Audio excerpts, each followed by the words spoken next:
and it might. It's already in foreclosure. Yeah, it's in, but we have to get it and get through the court system and get it done and get it to our, get it to us, but we can't do anything with it. And we know it's an eyesore in that community doing that. Another one is on Stevenson Road that everybody here has emailed me about at some point in time. Kim has done just some things with that one. I'll let her explain that one and where it's at. So there's a whole lot of other things that are being done that we just don't know how to track, basically. It's kind of difficult. That situation is in a foreclosure. The homeowners are deceased. It's a husband and wife. The children, some of the children live there now. There's an estate involved, an administrator I made contact with late last year, and I didn't get a response, sent letter. That was the other thing that I didn't indicate in the process that we have. We file the liens, we prepare a schedule of the amounts due. If there is not a foreclosure in the situation where the property isn't vacant, we will send a letter on behalf of the city indicating that you've got an interest in this property. I'll look at the PVA records to see, in both Kenton and Boone counties, to see if they're local, maybe they don't actually live at the property like has been explained. Contact the homeowner that way. If it is a rental situation, and indicate that there's a problem. Here's the citations, here's the amounts due. If you don't contact us within a certain amount of time, we're going to foreclose.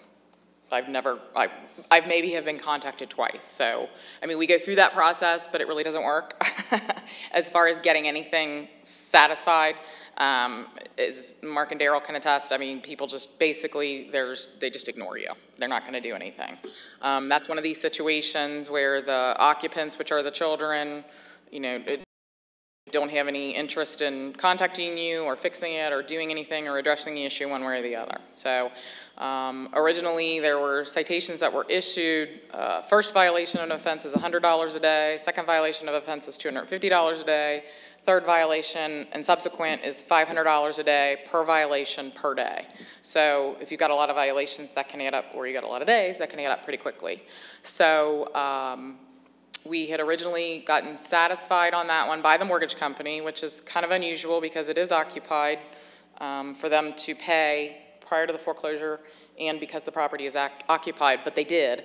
And basically at the exact same time that we got satisfied, 2 new citations were issued, each in the amount of $3,000. So I forwarded up with my contact and said, here's the problem, here's the situation, we've got more liens.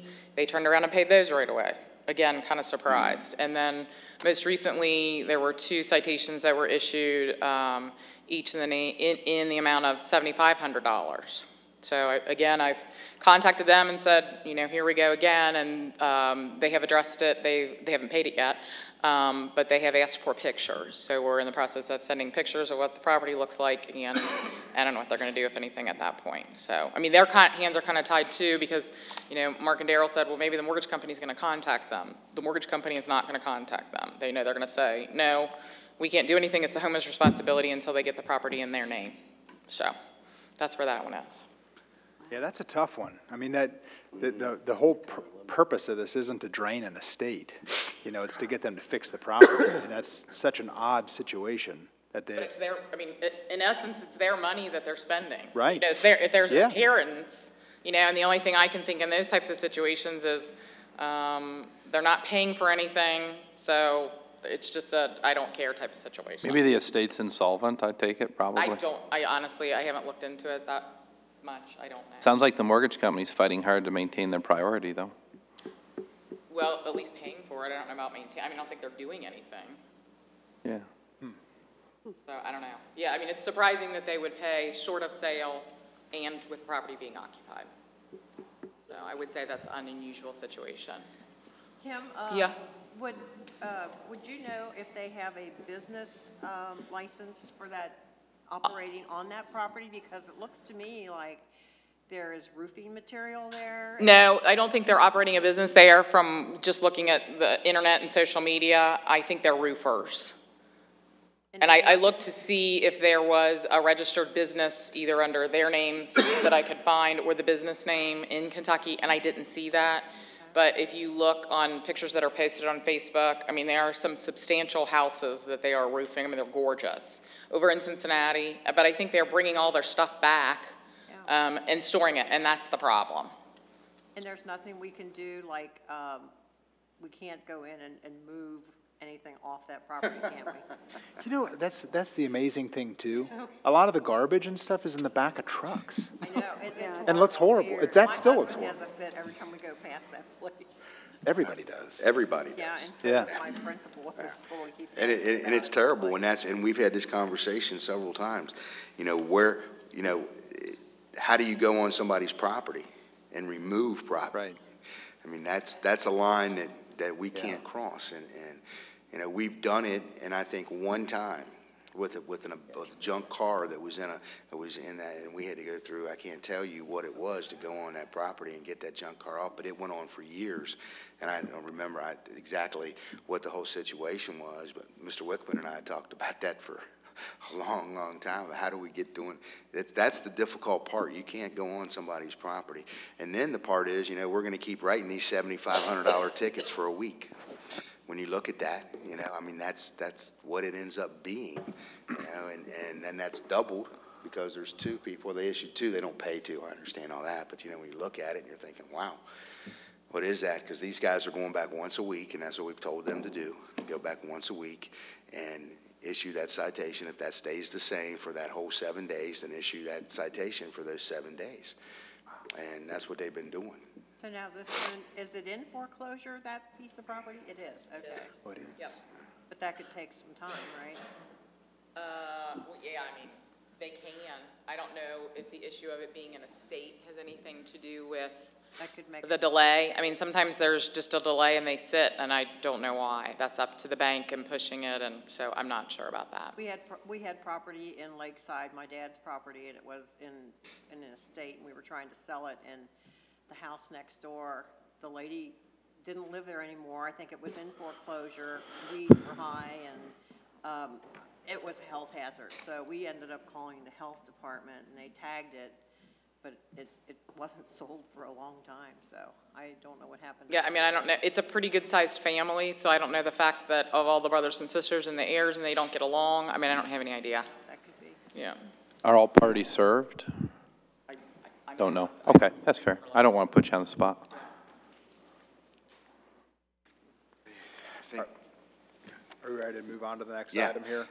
Just wanted an update, I think, from the codes officers about the problem properties other than the two that we talked about here, because I know those are two eyesores that are on our main thoroughfares that everybody passes, so I wanted to see those.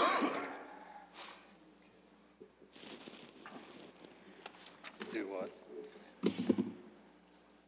Just to give you a little bit of idea of, most people know how we operate with these tickets, but basically what we started, especially with the nuisance ordinance, which has been 3 years ago almost, on that, we actually, when we write a citation to a house, and if it is the same person and the same type of offense, let's say we write a citation to a person for grass, and it's first offense, we actually void that citation automatically and give everybody just a free ticket, basically.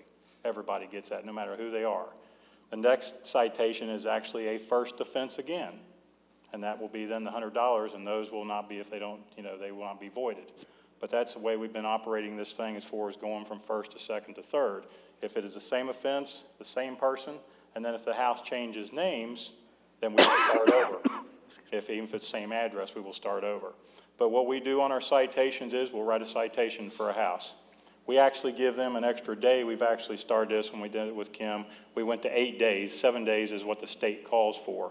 We actually go the 8th day to give them plenty of time. Then if an 8th day they do not take care of the problem, then that citation becomes final. At that point, it's issued. We get Officer Fields to take care of the paperwork, and we issue a final.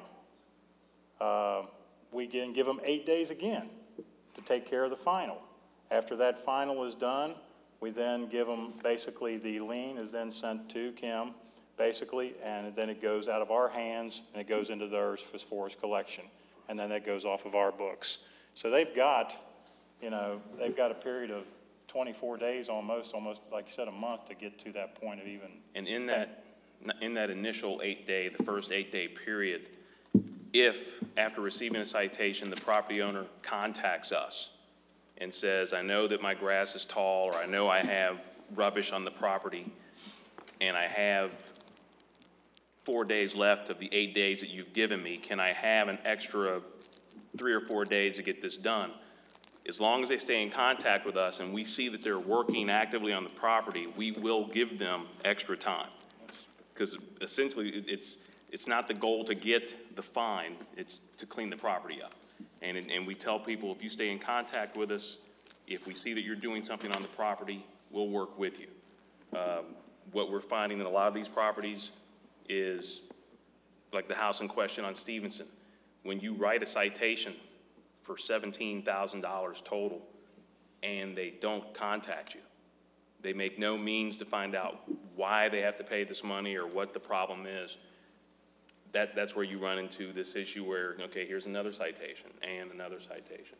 So if they speak with us, we do work with them. And that's our hope, that they will get in touch with us so they can work out something to get this property taken care of. We started the new procedure this year, kind of as far as the way we were tracking things too, and we're putting a lot more stuff into our alert system. But we've got several things where we're now reporting, but we've issued basically this year already, counting, and most of it comes from Stevenson. We've already issued this year a total of about $25,000 in tickets this year already. And that's 17 or so thousand comes from Stevenson directly. The properties that we talked about being a problem, we've probably got a total of about 7 or 8 now that's becoming a very serious problem. We got the property on Cowie, which is 3409 Cowie, which is already in foreclosure proceedings. We have the one on Stevenson, which 811, which we really don't know what's going to end up happening with that. That's kind of new. We've got another one that's 3441 Cascade, which I think most of the cleanup committee is aware of that one. That is the Bush residence. They were up to a total of $25,000 in fines and fees about 3 years ago. They started paying back their amount at $700, I think, a month, wasn't it? $600. They were supposed to pay once a month for 3 or 4 years. Well, this last year they've paid twice. So that one is going to have to be, we're going to have to look at that one for possibly going ahead with foreclosure on it because they're not paying anymore. Has it? Okay. We've got another one on Birch. It's in the same thing. We've got some serious fines on it. That's 450 Birch. That one also, the owner is dead, and it's also the kids are all fighting over the estate. So it's a major problem. And then we have one on Ridgewood that's going to be, it's 3436 Ridgewood. They owe about probably somewhere in the neighborhood of $12,000 in fines. That one is in foreclosure also, I believe. That's Copeland. It's not in foreclosure, but basically that's the one you got the call from the attorney and said she owed more on the house than what it was even worth. That she actually borrowed in 2006 or 7, $80,000 or $90,000 against this house, and it's not worth probably 50 or 60 right now. It's destroyed. So those are several problem houses that we have. Is Ridgewood vacant? Yes. It is All now. these, let's see, Cowie is vacant, Cascade is not, Birch is vacant, Ridgewood's vacant, and 811 Stevenson is not. yeah, 811 Stevenson is not vacant. And then the other one was Delphi, that where we took, most of the calls on Delphi have actually been regular police calls. They haven't been us. We've been there a couple times, but we just took, because they had a dog get loose and bite somebody in the neighborhood, we just took papers to them this morning for them to have to register the dog.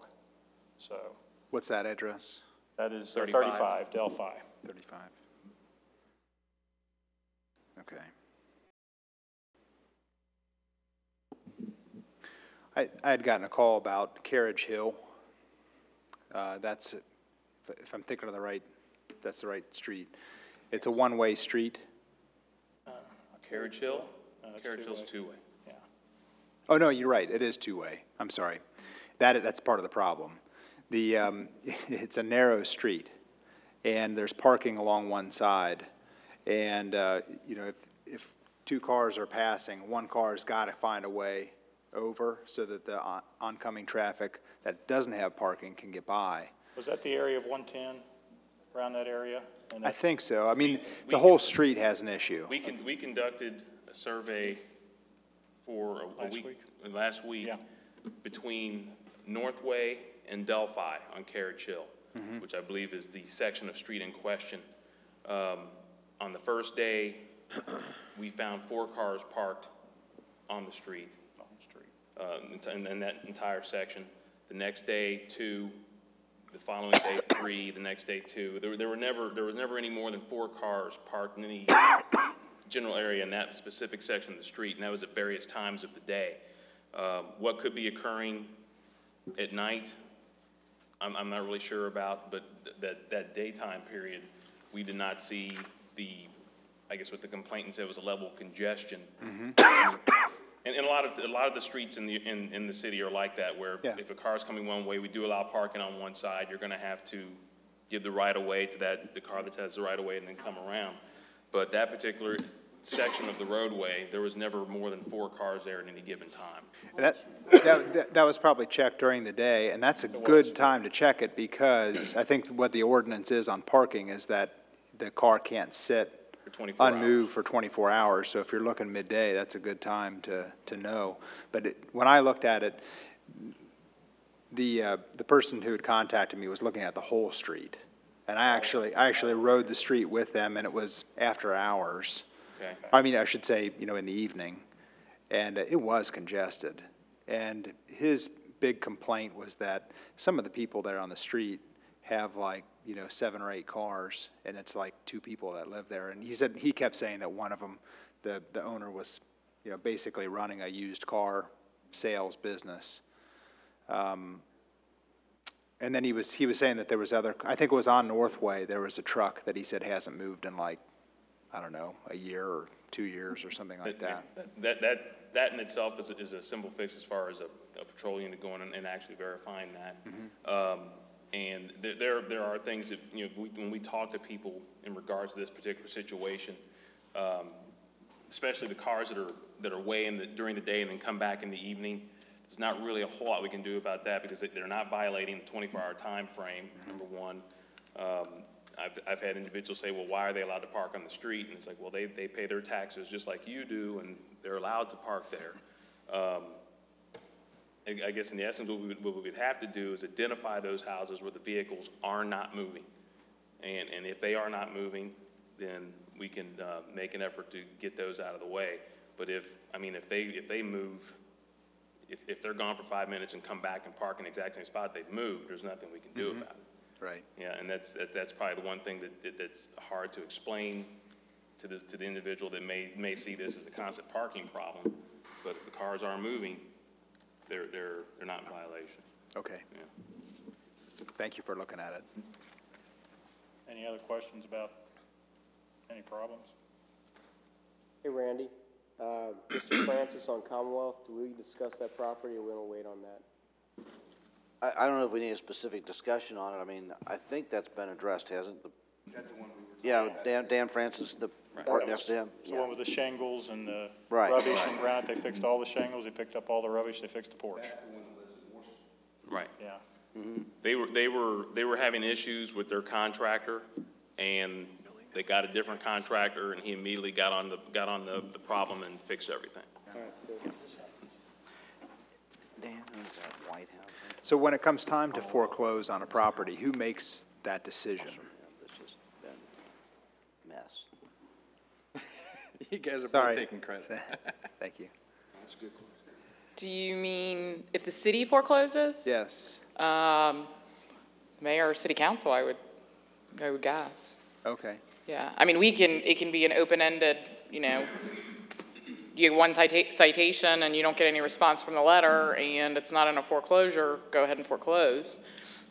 And I would say if we, the majority of them are in foreclosure, so they're already there. So it's a minority where the city would institute the foreclosure or need to do that. But I would say already as a general practice, we try to do that, but just are pretty busy with everything as it is now and trying to collect, so. So recently, there was a house on, what's the house that we were using for fire department training? Woodward, yeah, thank you. So was that one that we foreclosed on and I need a little bit more information. that was given? Okay, I thought it had a strange, okay, Did you answer it? yeah, yeah. Yeah. So in the case where, if we are foreclosing on it, who does the appraisal then? Is that something that, do we just go with the court's appraisal? Yeah, the foreclosure process involves an appraisal by court-appointed appraisers. Okay, that's not something that we're doing on our own to Something try to, we're involved in. okay. And see, that's why I said, because I know that the liens, they all get filed and it's there. I don't think we've ever come up with anything that said, okay, when there gets to be $20,000 worth of outstanding liens on this house, we're going to go ahead and we're going to initiate that foreclosure. I don't think there's ever been that mark set by the city. Okay. And I was saying that earlier. I don't think that exists, Do you know, Mr. Wickman? I don't. No, that does not exist, and as far as receivables that are referred to us, as Kim explained, we go through a very extensive process of trying to get those things paid voluntarily so we don't have to initiate the foreclosure. Most of the time, they are already in foreclosure, and the banks end up paying it. But if we get into those situations where we're just at an impasse, we'll go ahead and, at least in the past we have, if you all want to change that, that's up to you, but we just went ahead and filed the foreclosure because there wasn't anything else left to do. Okay. All right, thank you. Okay, you want to move on to discuss the garbage can placement? Yes, sir. You ready for that? Yeah. Yeah. As you know, we had somebody come to council a couple of months ago asking about the placement of their cans in front of their house because of they couldn't get them around the house and things. And we've seen that several. Everybody knows that a lot of houses in the city, driveways dead end into the front, and they can't get around to the side and some things like that, so we saw them. The history behind this whole can thing, it used to be behind the house, then it was at the side of the house. Now we're asking about the front of the house. Excuse me. This is going to continue, I'm sorry. You want some water? No, got it. That's not going to help.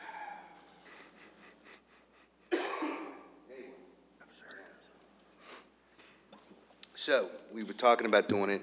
Our suggestion was to make it some kind of screening in the front and people could leave their garbage cans in the front. At the last council meeting, Ms. Dietz came up and had some other suggestions maybe for that. She didn't like the screening aspect of it. I said concealment, just so it's concealed somehow, just so you couldn't see it from the street. Whatever council's pleasure is on this one. I know that it is a real issue with the codes enforcement and having to enforce this and do this. It's not a thing that we want to do. Because, there is, and it can be used, neighbor against neighbor, which I heard that phrase thrown out here before about some things. So, however we want to look at it and talk about doing it, I knew that the guy on Hallam Avenue, I believe it was Hallam or Perimeter, one of the two he lived on over there, wanted this because he couldn't get his in. So, either way, that's the open up to the discussion.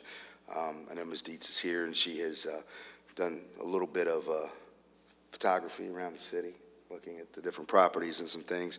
And there are definitely some, there's a lot of houses like that around the city. There are a lot of houses around the city, but the question is, what do you want setting in front of the house? What do you want the neighborhoods to look like?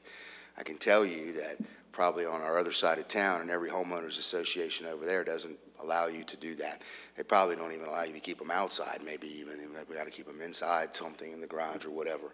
So that's starting out the discussion. That's why we're here talking about that one and what we want to do. Go ahead, yeah. I have a question. So let's say we just say, forget about where everybody puts their garbage cans. Let's just say we get rid of it. but we have the homeowners associations in these neighborhoods. Would our ordinance supersede theirs? Because if so, then there's going to be a lot of unhappy people here. It doesn't supersede anything, but I'll tell you this, we do not enforce any homeowners association rules. No, I know that, I'm just saying. So the homeowners associations, that's agreements that you sign and you can do whatever it is that you. So they can do what they want Right. to their neighborhoods with. I think the biggest problem we have here in Erlanger is we got old part of Erlanger, now you got the new part of Erlanger, which does have the HOAs, and you don't have them over here. We got properties that don't have side yards, you got people that can't get their garbage cans around to the backyard.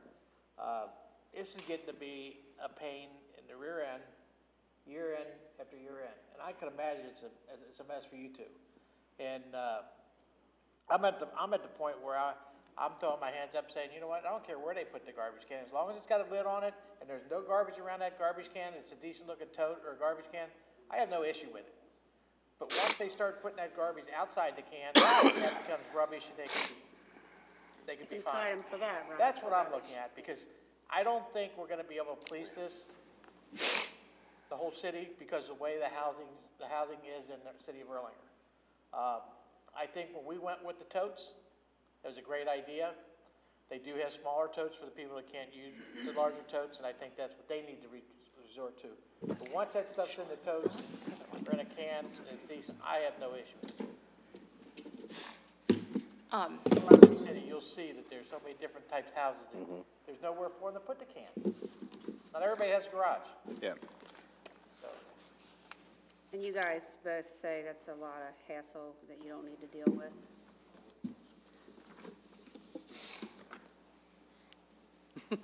Go ahead.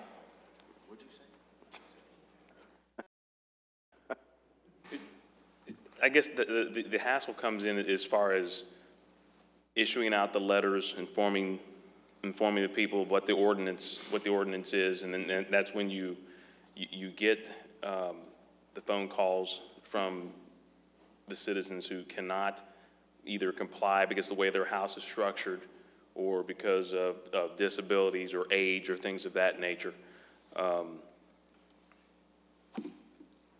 I look at, Mark and I are the enforcement arm.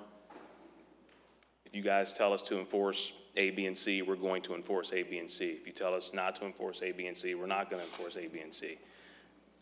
Personally, if the garbage cans are placed, their lids are down, there's no garbage around the garbage cans, you know, you're fine. It's when you start stockpiling trash bags on top of the cans and boxes and newspapers stacked up beside the cans and things of that nature, and they start blowing into other people's yards, I think you have a rubbish issue then. And then you could just use the rubbish part of the ordinance and not worry about That's the correct. garbage can ordinance. Okay. Sounds good to me. Can I address council? Yeah, is that okay with everybody? Yep. Did everybody get a copy of what I sent out? I did not send anything to the attorneys. I don't know if you have that or not. Yes. I don't think either Mr. Wickman or I received it, no. Bless you. Thank you.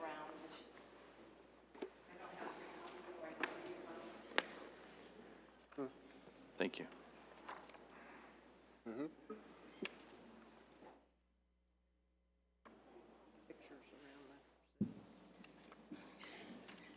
I live on Pricey Avenue.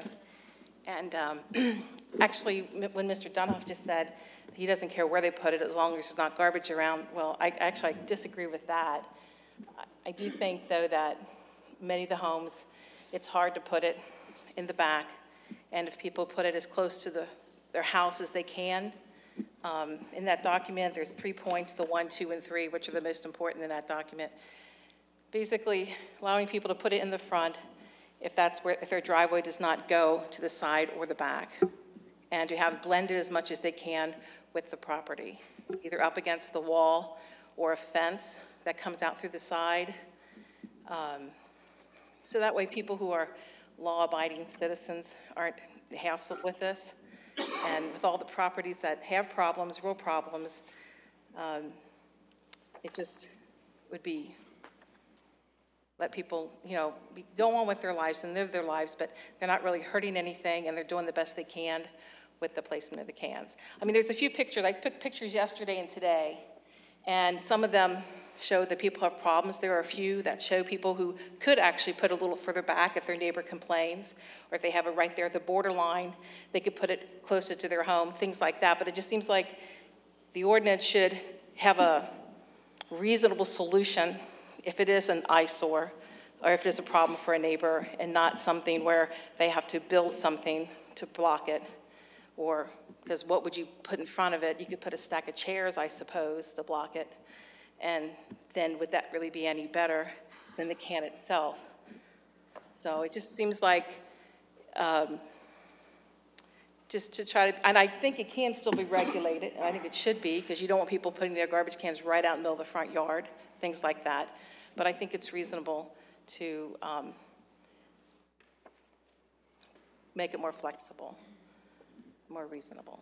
So right now it says that they have to be around the side. They can't be out beyond the face of the house. Right. It doesn't necessarily say that they have to be screened, does it? Yeah.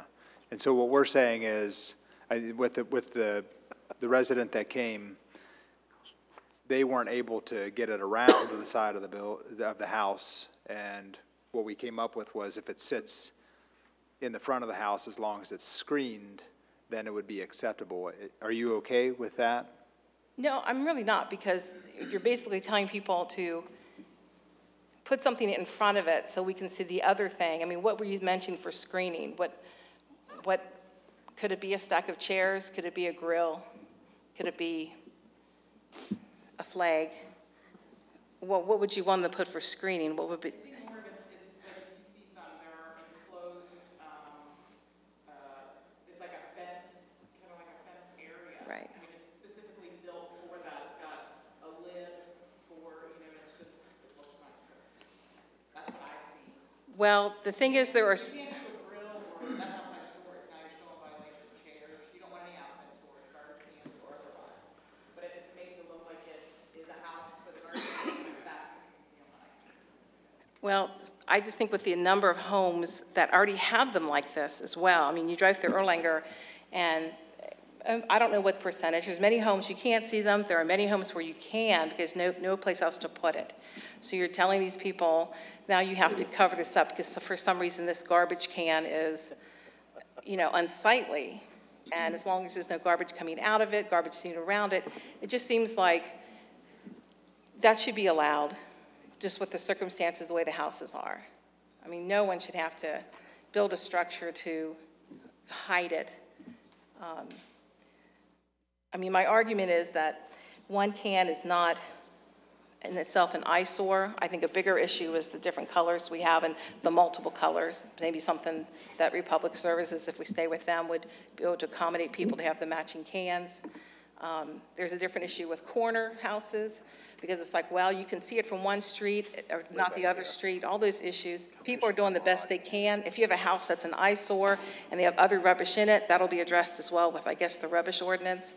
But I do think it's important to people not to go sit out in the middle of their yard. And some of those pictures are people that are in violation of what I'm suggesting, but there's an easy fix for that as opposed to building something.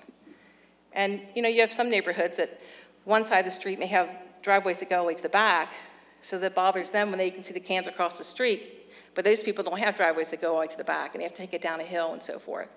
On my street, people are pretty considerate of each other, because a lot of them are in the same boat, so they don't make an issue of it. And so, yeah, you see the cans.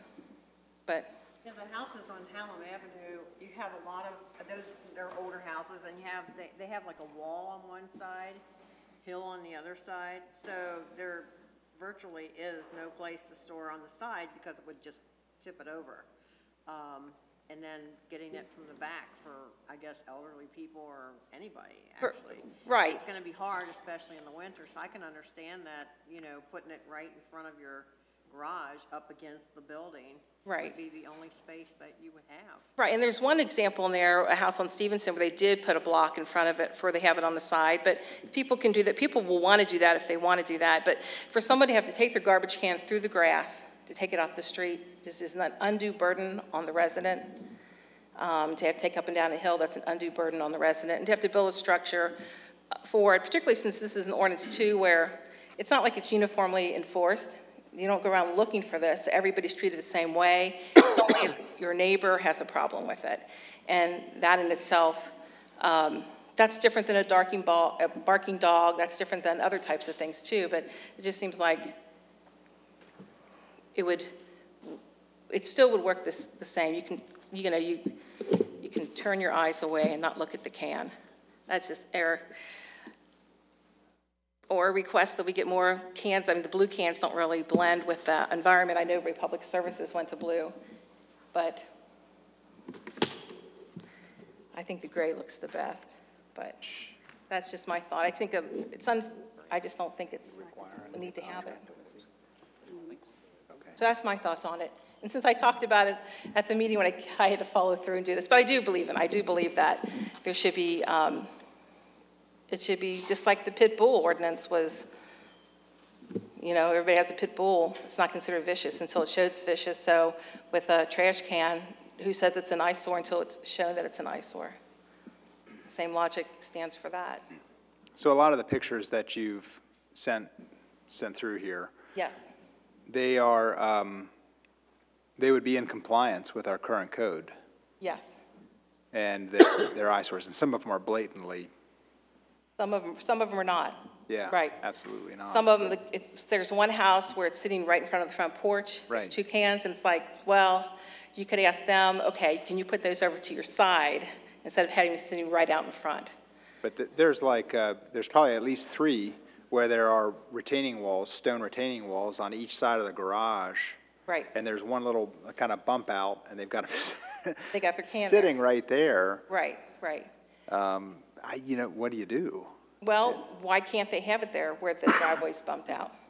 That's the best place for them to have it. And that's what I'm saying. I have no issue with that as long as it's, who's gonna make the call on whether it's right or wrong? I mean, like I said, as long as the garbage is in the can and the lid's shut, I just, And it's not out in the center of the yard. Right. It's next to the home or next to, I would probably amend that to say next to, if they had a privacy fence on the side or a fence or a bush on the side, if they put it on that side of the driveway instead of right up against their house, that might be, there was one in there like that, or at least a couple, that it was just as nice over by that vegetation, as opposed to right in front of it. So are we saying that we would make this more lax than what it is? And just put some guidelines and say, hey, keeping the lid shut, keeping the rubbish away. It's got to be enforceable. It has to be enforceable. You can't have all these, well, if it's the side of the house or if it's the edge of the house. Because there's Me and 1,000 Ms. different talked about this situations. earlier. I'm sorry. Yeah, let me get it. This has to be enforceable. It has to be black and white. There cannot be this arbitrary, well, send these guys out. Well, you all make the call if it's this close to the house or if it's in line here. If it's this. You can't expect that of these people. They can't do that. So it has to be. Well, let me tell you, because that accusation's been made. So this is about 3 years old. And what we did was, instead of jumping into enforcing it, well, we wanted to make sure, since everybody would know what the ordinance is, we started out in sections of town. And these guys hand-delivered notes to those residents that have that saying, this is the new ordinance, this has been put into place, and this is when we're going to start enforcing it. They have now just made it, after 3 years, to Dixie Highway. And if, in fact, somebody's called prior to that, then we respond to that call. And we did that on purpose because we didn't want to go out here and start enforcing this. That's why the person came up here that was from over on Hallam Avenue, because he got the letter, and then they talked, remember that night, talked about all that. They had just gotten it. So in the wintertime or in the fall or when they're not too busy, that's when they've been doing that. It's been a hassle. I'm going to tell you straight up. But now I want to switch gears just one, because I want to talk as a resident now, okay? I personally don't want garbage cans in front of houses, to be quite honest with you. My property value has already taken a big dip. I'm a 20-year homeowner here, okay? And I know that everybody sitting up here is too, okay? We don't need that. When you look at what it is and what Erlanger is, what kind of image do we want to propose? What do we want to put out there? Well, somebody got driving through, and I love their idea, Ms. Dietz, about the blue cans, the gray cans, because I hate the blue cans. I think they're terrible. But we can't dictate that. It's a shame that we didn't think about that a month ago when we put out the bids. But we're going to have a meeting here tomorrow night probably, suggesting or picking another waste collection company. And how do we have control over what color bins they're going to be delivering us? I wish we did. I really do. I wish we would have thought of that. But we didn't, So I don't know what the answer is, but I'm going to say this. If, in fact, you want to let them in front of the house, let them in front of the house. Don't put these restrictions on there about they have to be at this side or that side or whatever. You put up against, so it's not out in the middle of the yard. But it can't be arbitrary, and we can't allow anything that we enforce to be subjective. We can't let that happen. It's got to be objective. We have to be able to see it, boom, take a picture of it if we have to, and take, boom, this is in violation. If not, we get into way too much. So if you're going to change it, make sure that if you change it that way where these officers have enough guidelines to go by that they're able to enforce it. But that's the reason why we haven't done that, and there hasn't been all that thing. And you got to admit, there's only 2 of them. And there's over 7,000 properties. So 2 of them, it's kind of hard to do that and get there. They do a wonderful job, but, how often are we going to get there and drive by and see those things? So, the only answer to this is if, in fact, you're going to allow them in the front, is to allow them in the front. Maybe some guidelines about the middle of the yard. And I agree with that, as long as it's up by the house. Yeah, I would agree with that too. So if they don't. That would be different, the middle of the yard, yeah. Right, if they're up by that, I agree, it could be as simple as that, just it's up by the house. Most people are not going to put it there unless they have no place to put it. It just seems like it's an undue burden, like Officer Jewett said, as far as people who are disabled, older people, families. You don't know who's living in that house, and so you don't know what kind of a burden that's putting on them to have to store it someplace else. So. Okay. So I hope council considers that. Yeah, I think we've got a lot to consider. And I hear what you're saying, Ms. Dietz, and I hear what Mr. Fields is saying as well, that we have to have something that can be enforceable and taken across the board. So this is not something that we anticipated we would resolve tonight, and obviously not going to. We're going to continue this conversation. Okay, so we're not going to take a recommendation back to council for the next meeting to make any changes? JD, don't you have a recommendation? I don't know what to do. I'm serious. I'm at a loss, I can't make a call on that because I mean, like I said, I have no problem with it being in front of the house, up against the front of the house, as long as it's not junky. I don't know what else to say. I don't know how to put it. And that's the whole difficult part of this. If it's junky, how do you not know? Because what's junk to John might not be junk to Mark and to Linda. It might not be. Right. Right. Well, I think Yeah, that's exactly right. That's exactly right. well, I think you said it. That's treasure to him. And it is a treasure to him. That's the hard part about this. I don't think he can make a call tomorrow night. Further discussion? I think so. I made a comment to Mr. Gatlin. I said, is this something that you feel like you could write an ordinance for? And he said, I'm not sure I know what you want. Right. So, Exactly. yeah, I think we need to. Yeah. So, Like Mr. Field says, we need to put something out there where these guys can enforce without having to pull their hair out. Yeah, or having to refer it to sorry. us.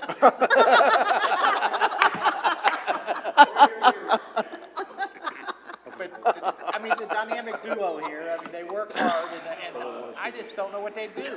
I mean, just as a suggestion, and forgive me for making a suggestion, why couldn't you do status quo with the opportunity for an exception for people that cannot comply with putting it at the side of their yard? I think that's awesome.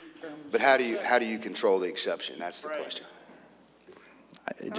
And I agree with you, because there are plenty around that cannot do it. But I mean, that's what's understand. caused this to come to light, Yeah. is that there's people who physically cannot put it on the side of their yards.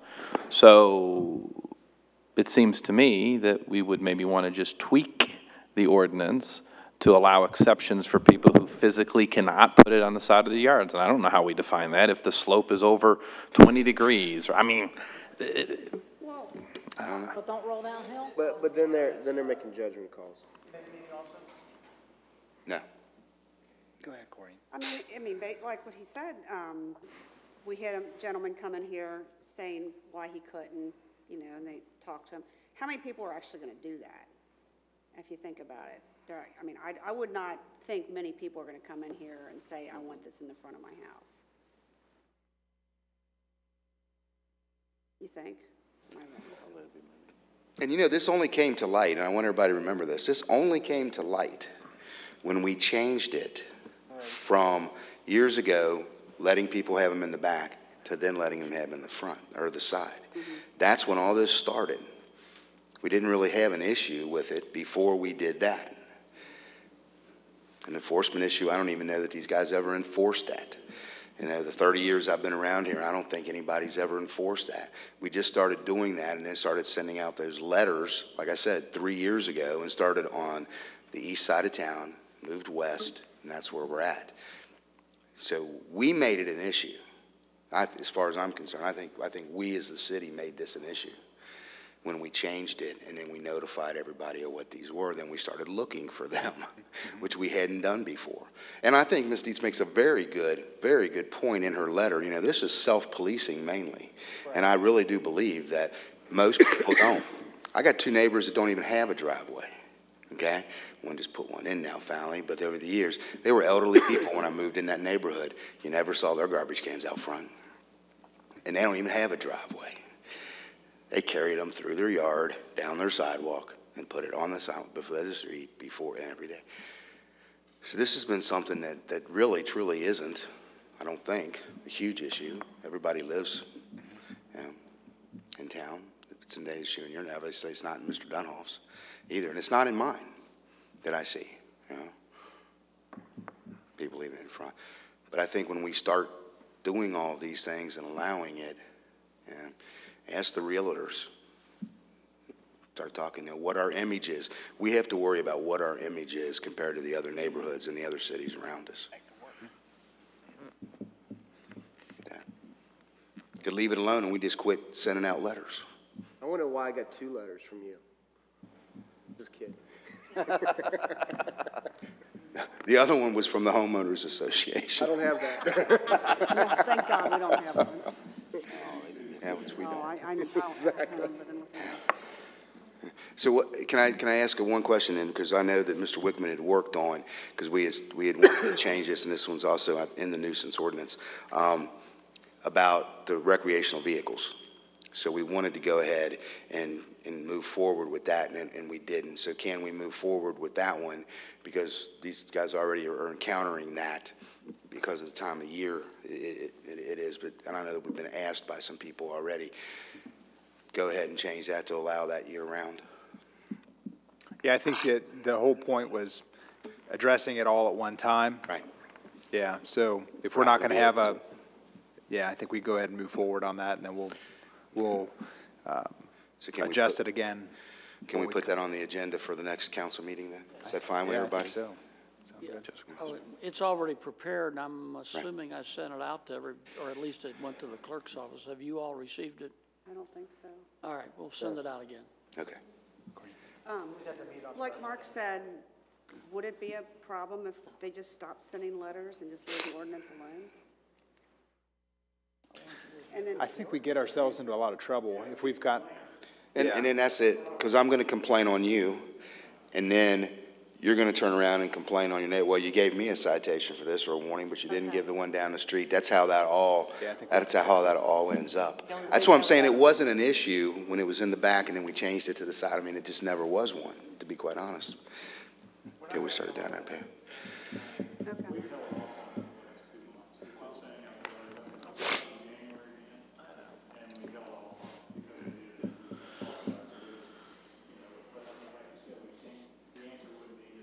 literally. So this is just a Right. bunch of fun. Yeah. All right. All right, clueless. So we have to address it now, one way or the other. You know, I thought the easy way to do it would maybe be to put that concealment somehow in there so you couldn't see it. And then those people that are going to come back here and complain because there's garbage cans in front of the houses, I don't know, because we're going to hear it from all sides either way.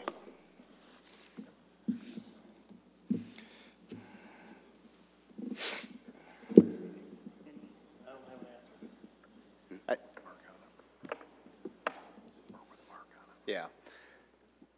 I'd say we'll work over the course of this next month and try to come back at the next council committee meeting with some type of proposal on this.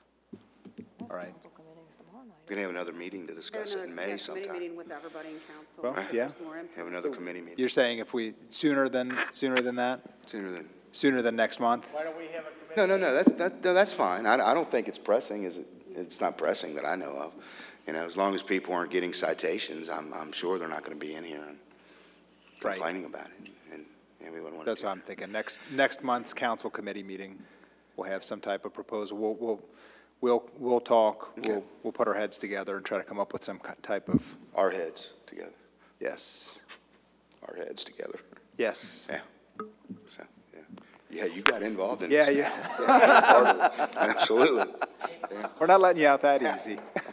So, All right. is there anything else that anybody wanted to ask about the cleanup committee or about codes enforcement or anything while we're here we can answer for anybody?